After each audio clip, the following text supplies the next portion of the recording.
ಈಗಾಗಲೇ by products ಅಂತೇಳಿ ಸಾಕಷ್ಟು ಆಯಿಲ್ಸ್ ನಾವು ನೋಡೋದು, ಸೇಸಮ್ ಆಯಿಲ್ ಆಗಿರಬಹುದು, ಮಸ್ಟರ್ಡ್ ಆಯಿಲ್ ಆಗಿರಬಹುದು, ಕೊಕೊನಟ್ ಆಯಿಲ್ ಆಗಿರಬಹುದು, ಅದರ ಜೊತೆಗೆ ಗ್ರೌಂಡ್ ನಟ್ ಆಯಿಲ್, ಎಲ್ಲ ಉಡ್ಪ್ರೆಸ್ ಆಯಿಲ್ನ ನೀವು ಮಾಡ್ತಾ ಇದ್ದೀರಿ. ಜೊತೆಗೆ ಸಾಕಷ್ಟು ಬೈ ಪ್ರಾಡಕ್ಟ್ಸ್ ಕೂಡ ಇದೆ. ಇದ್ರದ್ದು ಒಂದು ಕಾನ್ಸೆಪ್ಟ್ ಹೇಗೆ, ಏನೇನೆಲ್ಲ ಬೈ ಪ್ರಾಡಕ್ಟ್ಸ್ ಇದೆ? ಹೌದು, ಅಂದರೆ ಈಗ ಒಂದೇ ಒಂದು ಆಯಿಲ್ ಸ್ಟಾರ್ಟ್ ಮಾಡ್ತೀನಿ, ಒಂದೇ ಒಂದು ಪ್ರಾಡಕ್ಟಲ್ಲಿ ಹಿಡ್ಕೊಂಡು ಇನ್ನು ಮಾರ್ಕೆಟ್ ಬ್ರ್ಯಾಂಡಿಂಗ್ ಮಾಡ್ತೀನಿ ಅಂದರೆ ಒಂದೇ ಒಂದು ಕಂಪ್ನಿ ಆಗಲಿ ಒಂದು ಬ್ರ್ಯಾಂಡಿಂಗ್ ಆಗಲಿ ಒಂದು ನಂಬರ್ ಆಫ್ ಪ್ರಾಡಕ್ಟ್ಸ್ ಎಕ್ಸ್ಪ್ಯಾಂಡ್ ನಾನು ಇವತ್ತು ಪ್ರೆಸೆಂಟ್ಲಿ ಒಂದು ಎವ್ರಿ 3 ಮಂತ್ಸ್ಗೆ ಒಂದು 3 ಪ್ರಾಡಕ್ಟ್ಸ್ನ ಎಕ್ಸ್ಪ್ಯಾಂಡ್ ಮಾಡ್ಕೊತಾ ಹೋಗ್ತಾ ಇದ್ದೀನಿ. ಏನಂದರೆ ಓನ್ಲಿ ಪ್ರೆಸೆಂಟ್ಲಿ ಆಯಿಲ್ ಇತ್ತು, ದೆನ್ ಕೋಕೋನಟಲ್ಲಿ ಏನು ಮಾಡ್ಬೋದು ಅಂದಾಗ ಕೋಕೋನಟ್ ಈಗ ಚಿಪ್ಪೆಲ್ಲ ವೇಸ್ಟ್ ಆಗ್ತಿದೆ, ಏನಕ್ಕೆ ಅದನ್ನು ಶೆಲ್ನ ಸ್ವಲ್ಪ ಯುಟಿಲೈಸ್ ಮಾಡ್ಕೊಂಡು ಬೌಲ್ ಮಾಡಬಾರ್ದು, ದೆನ್ ಕೋಕೋನಟ್ ಬ್ರಾಂಚಸ್ ಯೂಸ್ ಮಾಡಿ ಸ್ಪೂನ್ ಮಾಡ್ಬೋದು ಅಂತ ಅದೊಂದು ಬೈ ಪ್ರಾಡಕ್ಟ್ ಕ್ರಿಯೇಟ್ ಮಾಡಿದ್ದೀವಿ. ದೆನ್ ಕೋಕೋಪಿಟ್, ನಿಮಗೆ ಕೋಕೋಪಿಟ್ ಏನಂದರೆ ಕೋಕೋನಟ್ ಮುಂಚೆ ಎಲ್ಲ ಕಾಯಿ ಸುಲಿದ್ಮೇಲೆ ಎಸೆದು ಬಿಡೋರು, ಇಲ್ಲ ನೀರು ಕಾಯಿಸೋದಕ್ಕೆ ಅಂತ ಯೂಸ್ ಮಾಡ್ತಾ ಇದ್ರು. ಅದನ್ನು ನೀವು ಯೂಸ್ ಮಾಡಿ ನಾರನ್ನು ತೆಗೆದು ಕೋಕೋಪಿಟ್ ಮಾಡೋದ್ರಿಂದ ನಿಮಗೆ ವಿತೌಟ್ ಸಾಯಿಲ್ ಪ್ಲಾಂಟ್ ಗ್ರೋ ಮಾಡ್ಬೋದು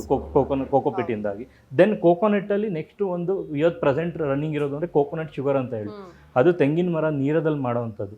ಈಗ ನಾವು ಅದು ಪ್ರೋಸೆಸ್ನ ನಾವು ಮಾಡೋದಕ್ಕಾಗ್ತಿಲ್ಲ, ಅದಕ್ಕೇನೆ ತಮಿಳ್ನಾಡಿನಲ್ಲಿ ಒಂದು ಬೇಸ್ಡ್ ಕಂಪ್ನಿ ಒಂದು ಮಾಡ್ತಿದೆ. ಅವ್ರ ಜೊತೆ ಟೈಅಪ್ ಮಾಡ್ಕೊಂಡು ನೀರ ಏನಿದೆ ಕೋಕೋನಟ್ ತೆಂಗಿನ ಮರದಿಂದ ನೀರನ್ನು ಬಿಫೋರ್ ಅದು ಫರ್ಮೆಂಟೇಷನ್ ಕಲೆಕ್ಟ್ ಮಾಡಬೇಕು. ಕಲೆಕ್ಟ್ ಮಾಡಿ ಅದನ್ನು ಡ್ರೈ ಮಾಡಿದ್ರೆ ನಿಮಗೆ ಅದು ಕೋಕೋನಟ್ ಶುಗರಾಗಿ ಕನ್ವರ್ಟ್ ಆಗುತ್ತೆ, ಗ್ರ್ಯಾನ್ಯುಲಸ್ ಆಗಿ ಕನ್ವರ್ಟ್ ಆಗುತ್ತೆ. ಇದೆಯಲ್ಲ ಈಗ ನಾರ್ಮಲಾಗಿ ಒಂದು ಶುಗರಲ್ಲಿ ತೊಗೊಂಡ್ರೆ GI ಇಂಡೆಕ್ಸ್ ಅಂತ ಕರಿತೀವಿ, ಗ್ಲೈಸಮಿಕ್ ಇಂಡೆಕ್ಸ್ ಅಂತ ಹೇಳಿ, ಅದು ಮೋರ್ ದೆನ್ 60 ಇರುತ್ತೆ. ಅದೇನಂತಂದರೆ ಶುಗರ್ ನಿಮಗೆ ಬಾಡಿನಲ್ಲಿ ನೀವು ಶುಗರ್ ಇಂಟೇಕ್ ಮಾಡಿದ್ರೆ ಇಮಿಡಿಯೇಟಾಗಿ ಬ್ಲಡ್ ಲೈನ್ಗೆ ವಿತಿನ್ 1 or 2 ಅವರೆಲ್ಲ ಹ್ಯಾಡ್ ಆಗುತ್ತೆ. ಅದು ನಿಮ್ಗೀಗ ಈ ಪ್ರತಿಯೊಬ್ಬರೂ ನ್ಯಾಚುರಲ್ ಸ್ವೀಟ್ನೆಸ್ ಕೊಡಿ ಅಂತ ಹನಿ ಯೂಸ್ ಮಾಡ್ತಿದ್ದಾರೆ. ಸೇಮ್ ರೀತಿಯೇ ಕೋಕೋನಟ್ ಶುಗರ್ ಆಗಲಿ, ಪಾಮ್ ಶುಗರ್ ಆಗಲಿ, ಡೇಟ್ ಶುಗರ್ ಆಗಲಿ, ಈಗ ಇದನ್ನೆಲ್ಲ ಇಂಟ್ರೊಡ್ಯೂಸ್ ಮಾಡಿದ್ದೀವಿ. ಈಗ ಪ್ರತಿಯೊಬ್ಬರೂ ಜಸ್ಟ್ ಅಂದರೆ ಕೋಕೋನಟ್ ಶುಗರ್ ಅಂತ ಯಾರಿಗೂ ಗೊತ್ತೇ ಇರಲಿಲ್ಲ. ಇವನ್ ನಮ್ಮ ಏರಿಯಾ ಕೋಕೋನಟ್ ಶುಗರ್ ಇದೆ ಅಂತಾನೆ ಗೊತ್ತಿರಲಿಲ್ಲ. ಹೆಂಗ್ ಕೋಕೋನಟ್ ಅಲ್ಲಿ ಶುಗರ್ ಮಾಡ್ತಾರೆ, ಕಾಯಿ ತುರಿದ್ಬಿಟ್ಟು ಮಾಡ್ತೀರಾ ಅಂತ ಕೇಳ್ತಿದ್ರು ನನಗೆ. ಅಲ್ಲ, ಎಳ್ನೀರು ತೊಗೊಂಬಿಟ್ಟು ಎಳ್ನೀರಲ್ಲಿ ಮಾಡ್ತೀರಾ ಅನ್ನೋದು. ಎಳ್ನೀರಲ್ಲೂ ಅಲ್ಲ, ಕಾಯಿ ತುರಿನಲ್ಲೂ ಅಲ್ಲ, ಅದು ನಿಮಗೆ ನೀರ ಅಂತ ಮುಂಚೆ ಇಳಿಸ್ತಾ ಇದ್ರು. ಅದನ್ನ ಒಂದು ಮೆಥಡಲ್ಲಿ ಇಳಿಸಿ ಅದನ್ನು ಸೇಮ್ ಅದೇ ಟೆಂಪ್ರೇಚರ್ ಮೈಂಟೈನ್ ಮಾಡಿ ದೆನ್ ಅದನ್ನು ಹೀಟ್ ಮಾಡಿ ಅದು ನಿಮ್ಗೆ ಅದರಲ್ಲಿ ಮಾಯ್ಶ್ಚರ್ ಕಂಟೆಂಟ್ ಹೋದಾಗ ಅದು ನಿಮಗೆ ಒಂದು hard material, powder material create ಆಗುತ್ತೆ. ಅದು ವಿತೌಟ್ ಬ್ಲೀಚಿಂಗ್ ಬ್ರೌನಿಶ್ ಕಲರ್ ಇರುತ್ತೆ ಅಂತ ತೋರಿಸ್ತೀನಿ ಆಮೇಲೆ ನಿಮ್ಗೆ ಕೋಕೋನಟ್ ಶುಗರ್ನ. ಅದು ನಿಮ್ಗೆ ಯೂಸ್ ಮಾಡೋದ್ರಿಂದಾಗಿ ಇವನ್ ಡಯಾಬಿಟಿಸ್ ಪೀಪಲ್ ಕೂಡ ಇವಾಗ ಶುಗರ್ಲೆಸ್ ಅಂತ ಕೆಮಿಕಲ್ ಯೂಸ್ ಮಾಡ್ತಿದ್ದಾರೆ. ಶುಗರ್ಲೆಸ್ ಅಂತ ಒಂದು ಶುಗರ್ ಬರುತ್ತೆ, ಅದನ್ನು ಶುಗರ್ಲೆಸ್ ಅಷ್ಟೇನೆ, ಬಟ್ ಅಗೇನ್ ಅದು ನಿಮಗೆ ಕೆಮಿಕಲ್ ಏನೇ. ಇದನ್ನ ಯೂಸ್ ಮಾಡೋದ್ರಿಂದಾಗಿ ನಿಮಗೆ without any chemicals, without any preservatives, ನಿಮ್ಗೆ ಕ್ರೇವಿಂಗ್ಸ್ ಅಲ್ಲೂ ಹೇಳ್ತಿದ್ರಿ. ಇದು just 1 spoon of coconut sugar is equal to 4 to 5 spoon of regular sugar. So ಅಷ್ಟು ಸ್ವೀಟ್ನೆಸ್ ಇರುತ್ತೆ. ಬಟ್ ಬೆಲ್ಲಗಿಂತನೂ ನೆಕ್ಸ್ಟ್ ವರ್ಷನ್ ನಿಮಗೆ ಈಗ ಸ್ಟೀವಿಯಾ ಅಂತ ನಿಮಗೆ ಮಾರ್ಕೆಟಲ್ಲಿ ಇದೆ. ಸ್ಟೀವಿಯಾ ಅನ್ನೋದು ಒಂದು ಶುಗರ್ ಗ್ರೇಡ್ ಮೆಟೀರಿಯಲ್, ಅದು ಆಲ್ಟರ್ನೇಟಿವ್ ಫಾರ್ ಶುಗರ್. ಒಂದು ಪ್ಲಾಂಟ್, ಗ್ರೀನ್ ಪ್ಲಾಂಟಲ್ಲಿ ಎಕ್ಸ್ಟ್ರಾಕ್ಟ್ ಮಾಡ್ತಾರೆ. ಪ್ಲಾಂಟ್ ಅಂತ ಅಂದರೆ ಒಂದು ಲೀವ್ಸಲ್ಲಿ ಗ್ರೀನ್ ಇರುತ್ತೆ, ದೆನ್ ಅಗೇನ್ ಬ್ಲೀಚ್ ಮಾಡಲೇಬೇಕಾಗುತ್ತೆ. ಅದು ನಿಮಗೆ ಮಾರ್ಕೆಟ್ ಕ್ಯಾಪ್ ತೊಗೊಂಡ್ರೆ 1800 rupees 1 kg ಇದೆ. ನಾವು ಜಸ್ಟ್ ಒಂದು 500 ಇಂದ 600 rupees 1 kg ಕೋಕೋನಟ್ ಶುಗರ್ ಕೊಡ್ತಾ ಇದ್ದೀವಿ. ಅದೊಂದು ವ್ಯಾಲ್ಯೂ ಅಡಿಷನ್ ಪ್ರಾಡಕ್ಟ್. ಅದೇ ರೀತಿ ಈಗ ಪ್ರೆಸೆಂಟ್ಲಿ ಗೀ ಇಂಟ್ರೊಡ್ಯೂಸ್ ಮಾಡಿದ್ದೀವಿ, A2 ಗೀ. ನಮ್ಮ ಕೈಲಿ ಈಗ ಪ್ರೆಸೆಂಟ್ಲಿ ನಮ್ಮ ಫಾರ್ಮಲ್ಲಿ ಮಾಡೋದಕ್ಕಾಗಲ್ಲ ಅನ್ನೋ ಒಂದು 2-3 ವಸ್ತುಗಳನ್ನ ಡೈಲಿ ಎಸೆನ್ಷಿಯಲ್ ಏನಿದೆ ಅಂತ ತೊಗೊಂಡು ಬೇರೆ ಕಂಪ್ನಿ ಜೊತೆ ಟೈಅಪ್ ಮಾಡ್ಕೊಂಡು ಅವ್ರು ಕಾಂಟ್ರಾಕ್ಟ್ ಫಾರ್ಮಿಂಗ್ ಮಾಡ್ಕೊಂಡು ಗೀ ಮಾಡ್ತಾ ಇದೀವಿ, A2 ಗೀ. ಹನಿ ಮಾಡ್ತಾ ಇದೀವಿ ನಮ್ಮದೇ ಫಾರ್ಮ್ಸಲ್ಲಿ, ಹನಿ ಬಾಕ್ಸಸ್ ಇಟ್ಟು ಹನಿ ಕೀಪಿಂಗ್, ಬೀ ಕೀಪಿಂಗ್ ಅಂತ ಹೇಳ್ತೀವಲ್ಲ. ಮ್ಯಾಕ್ಸಿಮಮ್ ನಾವು ಒಂದು ಹೊಸ ಪ್ರಾಡಕ್ಟ್ ಏನು ಲಾಂಚ್ ಮಾಡ್ತಿದ್ದೀವಿ, ಕಸ್ಟಮರ್ ಔಟ್ಲೆಟಿಗೆ ಬಂದು ನಮಗೆ ಈ ಪ್ರಾಡಕ್ಟ್ ಬೇಕು ಅಂತ ರಿಪೀಟೆಡ್ ಆಗಿ ಕೇಳೋದ್ರಿಂದ ನಾವು ಆ ಪ್ರಾಡಕ್ಟ್ ಮಾಡೋಣ ಅನ್ನೋ ಇಂಟ್ರೆಸ್ಟ್ ಬಂದು ಮಾಡ್ತಾ ಇದ್ದೀವಿ. ಈಗಲೂ ಕೂಡ ಹನಿ ಅಷ್ಟೇ, ಜಸ್ಟ್ ಒಂದು 3 months ಆಯ್ತು ಅಷ್ಟೇ. Only customer demand. ಕಾಫ್ ಕೋಲ್ಡ್ಗೆ ಮಕ್ಕಳಿಗೆ ಬರೀ ಶುಗರ್ ಸಿರಪ್ ಥರ ಕೊಡ್ತಿದ್ದಾರೆ ಬ್ರ್ಯಾಂಡ್ಗಳಲ್ಲಿ, ಆದಷ್ಟು ಒಂದು ಹನಿ ನಮಗೆ ಮಾಡಿಕೊಡಿ ಅಂತ ಕೇಳಿದಾಗ ಏನಕ್ಕೆ ಮಾಡಬಾರ್ದು ಅಂತ ಹನಿ ಇಂಟ್ರೊಡ್ಯೂಸ್ ಮಾಡಿ. Very nice. ಈಗ ಈ ಒಂದು ಹಂತಕ್ಕೆ ಬಂದ ಮೇಲೆ ಸೊ ವಾಪಸ್ ತಿರುಗಿ ನೋಡಿದಾಗ ಇದ್ದೇ ಇರತ್ತೆ ಅಂದ್ರೆ ಆ ಜರ್ನಿ ಹೇಗೆ ಬಂತು ಅಂತ. So how happy your family, friends ಈ ಅಂದ್ರೆ ಈಗ ಆಲ್ರೆಡಿ ಬ್ರ್ಯಾಂಡಿಂಗ್ ನ ನೆಕ್ಸ್ಟ್ ಲೆವೆಲ್ಗೆ ತೆಗೆದುಕೊಂಡು ಹೋಗ್ತಾ ಇದ್ದೀರಾ, ಅಲ್ಲಿನ ರಿಯಾಕ್ಷನ್ಸ್ ಹೇಗಿದೆ? ಬಿಗಿನಿಂಗ್ ಗುಡ್ ಡಿಸಿಷನ್ ಅಂತ ಬರ್ತಾ ಇದೆ. ಈಗ ಪ್ರೆಸೆಂಟ್ಲಿ ಮನೆಯಲ್ಲಿ ಗುಡ್ ಡಿಸಿಷನ್ ಅಂತ ಈಗ ಹೇಳ್ತಿದ್ದಾರೆ. ಬಿಗಿನಿಂಗಲ್ಲಿ ಏನಾಯ್ತಿತ್ತು ಅಂತ ಹೇಳಿದ್ರೆ ಬಿಸ್ನೆಸ್ ನಮಗೆಲ್ಲ ಆರಾಮಾಗಿ ಜಾಬ್ ಮಾಡ್ಬೋದಲ್ಲ, ಏನಕ್ಕೆ ಕಷ್ಟಪಡ್ತೀಯ ಅಂತ ಹೇಳ್ತಿದ್ರು.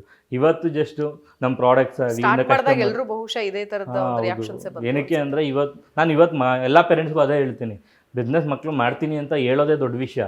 ಹೇಳಿದ್ರು ಅಂತ ಹೇಳಿದ್ರೆ ಸಪೋರ್ಟ್ ಮಾಡಿ ಏನಾದರೂ ಸಣ್ಣ ಪುಟ್ಟ ಲಾಸಸ್ ಆಯಿತು ಅಂದರೆ ದೆನ್ ಅದರಲ್ಲಿ ಏನಾದ್ರು ಇಂಪ್ರೂವ್ಮೆಂಟ್ ಮಾಡ್ಬೋದು ಅಂತ ನಾವು ಹೇಳೋದು. ಒಂದು ಗೋಲ್ ಅಂತ ಹಾಕೊಳ್ಳಿ. ಸೊ ಯಾವಾಗಲೂ ಅಷ್ಟೇ, ಎಲ್ಲರೂ ಒಂದು ಬಿಸ್ನೆಸ್ ಸ್ಟಾರ್ಟ್ ಮಾಡ್ತಾರೆ, ಅಲ್ಲೇನೋ ಒಂದು ಅಪ್ಸ್ ಅಂಡ್ ಡೌನ್ಸ್ ಆಗಿದ ತಕ್ಷಣ ಅದ್ ಅಲ್ಲಿಗೆ ಸ್ಟಾಪ್ ಸ್ಟಾಪ್ ಮಾಡ್ತಾರೆ ಮಾಡ್ಬಿಡ್ತಾರೆ. ಅಥವಾ ಡಿವಿಯೇಷನ್ ತಗೊಳ್ತಾರೆ. ಬಹುಶಃ ಹರ್ಷಿತ್ ಅವರು ತದ್ವಿರುದ್ಧವಾಗಿದ್ದಾರೆ. ಒಂದು ಪ್ರಾಡಕ್ಟ್ ಕ್ಲಿಕ್ ಆಗ್ಲಿಲ್ಲ ಅಂತಂದ್ರೆ ಅದು ಇನ್ನೇನ್ ಮಾಡಬಹುದು ಅನ್ನೋ ಒಂದು ಯೋಚನೆ ಮಾಡಿ ಒಂದು ಹೊಸ ರೀತಿಯಲ್ಲಿ ತೆಗೆದುಕೊಂಡು ಹೋಗ್ತಾ ಇದ್ದೀರಿ. ಸೊ ಈ ಮೈಂಡ್ ಸೆಟ್ ಬಹುಶಃ ಇವತ್ತಿನ ಯೂತ್ಸಿಗೆ ಬರಬೇಕು ಅಂತ ಅನ್ಸುತ್ತೆ. ಏನ್ ಹೇಳ್ತೀರಿ ಅದಕ್ಕೆ? ಅದೇ ಪ್ರಾಡಕ್ಟ್ಸ್ ಒಂದು ನಿಮಗೆ ಮಾರ್ಕೆಟಲ್ಲಿ ಕ್ಲಿಕ್ ಆಗಲಿಲ್ಲ ಅಂತ ಅಂದಾಗ ನಾನು ಬಿಸ್ನೆಸ್ಸೇ ಮಾಡಬಾರ್ದು ಅಂತ ಸ್ಟಾಪ್ ಮಾಡಬಾರ್ದು. ಯಾವತ್ತೂ ಒಂದು ಗೋಲ್ ಅಂತ ಇಟ್ಕೊಂಡಾಗ ಪ್ಲ್ಯಾನ್ಸ್ ಚೇಂಜ್ ಮಾಡಬೇಕು ಹೊರತು ಗೋಲ್ ಚೇಂಜ್ ಮಾಡ್ಬೋದು. ಒಂದು ಬಿಸ್ನೆಸ್ ಮಾಡ್ತೀನಿ ಅಂದಾಗ ಒಂದು ಗೋಲ್ ಓರಿಯೆಂಟೆಡ್ ಆಗಿ ಮಾಡಬೇಕಾದ್ರೆ ಪಾತ್ಗಳು ಚೇಂಜ್, ಶಾರ್ಟ್ಕಟ್ ತೊಗೋಬೋದು, ಇಲ್ಲ ಒಂದು ದೂರ ಹೋಗ್ಬೋದು. ಈಗ ಅಂದ್ಬಿಟ್ಟು ಒಂದು ಪ್ರಾಡಕ್ಟ್ ಕ್ಲಿಕ್ ಆಗಲಿಲ್ಲ ನಾವು ಬಿಸ್ನೆಸ್ಸೇ ಮಾಡಲ್ಲ ಅನ್ನೋದಕ್ಕಿಂತ ಅದಕ್ಕೇನು ನೆಕ್ಸ್ಟ್ ವೇ ಏನಿದೆ, ಬೇರೆ ಪ್ರಾಡಕ್ಟ್ ಯಾವ್ದು ಮಾಡ್ಬೋದು, ಒಂದು ತಿಂಗಳು 2 ತಿಂಗಳು ಟೈಮ್ ತೊಗೊಳ್ಳಿ, ಏನಾಗಲ್ಲ. ಸಣ್ಣ ಪುಟ್ಟದ್ದನ್ನ ಅಂದ್ಬಿಟ್ಟು ಈಗ ಎಲ್ಲ ಎಕ್ಸ್ಪೆನ್ಸಸ್ ಮೈ ಮೇಲೆ ಹಾಕೊಂಡು ಲಾಸ್ ಮಾಡ್ಕೊಳ್ಳೋದಕ್ಕಿಂತ ಜಸ್ಟ್ ಮಿನಿಮಲ್ ಆಗಿ ಸ್ಟಾರ್ಟ್ ಮಾಡ್ಕೊಂಡು ಅದನ್ನು ಎಕ್ಸ್ಪ್ಯಾಂಡ್ ಮಾಡೋದ್ರಿಂದಾಗಿ ಲಾಸಸ್ ಕೂಡ ಅವಾಯ್ಡ್ ಆಗುತ್ತೆ. ಅದಾದಮೇಲೆ ಈ ಬಿಸ್ನೆಸ್ ಮಾಡಬೇಕು ಅನ್ನೋದನ್ನು ನಿಮ್ಗೆ ಏನೋ ಒಂದು ಪ್ರಾಡಕ್ಟ್ ನಮ್ಗೆ ಡ್ಯಾಮೇಜ್ ಕೊಡ್ತಿದೆ ಅಂದಾಗ ಇನ್ನೊಂದು ಯಾವುದೇ ಕಾರಣಕ್ಕೂ ಬಿಸ್ನೆಸ್ ಅನ್ನೋದು ಒಂದೇ ಪ್ರಾಡಕ್ಟ್ ಮೇಲೆ ಇರೋಲ್ಲ. ಒಂದು ಪ್ರಾಡಕ್ಟ್ ಕ್ಲಿಕ್ ಆಗ್ಬೋದು, ಇನ್ನೊಂದು ಪ್ರಾಡಕ್ಟ್ ಕ್ಲಿಕ್ ಆಗದಲ್ಲೇ ಇರ್ಬೋದು. ಮಲ್ಟಿಪಲ್ ಪ್ರಾಡಕ್ಟ್ಸ್ ಮಲ್ಟಿಪಲ್ ವೇನಲ್ಲಿ ಥಿಂಕ್ ಮಾಡಿ ಬಿಸ್ನೆಸ್ ಅಂತ ಡಿಸೈಡ್ ಆಗಿದ್ದೀವಿ ಅಂದರೆ ಕೆರೆಗೆ ಇಲ್ಲ ಸಮುದ್ರಕ್ಕೆ ಇಳಿತಿದ್ದೀವಿ ಅಂದರೆ ಒಂದ್ಸರಿ ಇಳಿದಿದ್ದೀವಿ ಅಂತಲೇ ಲೆಕ್ಕ, ಮತ್ತೆ ಎದಳೋದು ನೋಡಬಾರ್ದು. ಆ ರೀತಿ ಈಗಾಗಲೇ ಹಳೆಯ ಪದ್ಧತಿಯನ್ನೇ ನೀವು ಮುಂದುವರಿಸ್ಕೊಂಡು ಹೋಗ್ತಾ ಇದ್ದೀರಿ. ಒಂದು ಆಯಿಲ್ ತೆಗೆಯೋದ್ರಿಂದ ಹಿಡಿದು ಈ ಒಂದು ಕೊಕೊನಟ್ ಪ್ರಾಡಕ್ಟ್ ಅಲ್ಲಿ ಅದೊಂದು ಕಲ್ಪವೃಕ್ಷ ಅಂತ ಅದಕ್ಕೆ ನಾವು ಹೇಳ್ತೀವಿ. ಅದ್ರಲ್ಲಿ ಏನೇನೆಲ್ಲ ಮಾಡಬಹುದು ಅದೆಲ್ಲವನ್ನು ಕೂಡ ಪ್ರಯತ್ನ ಮಾಡ್ತಾ ಇದ್ದೀರಿ.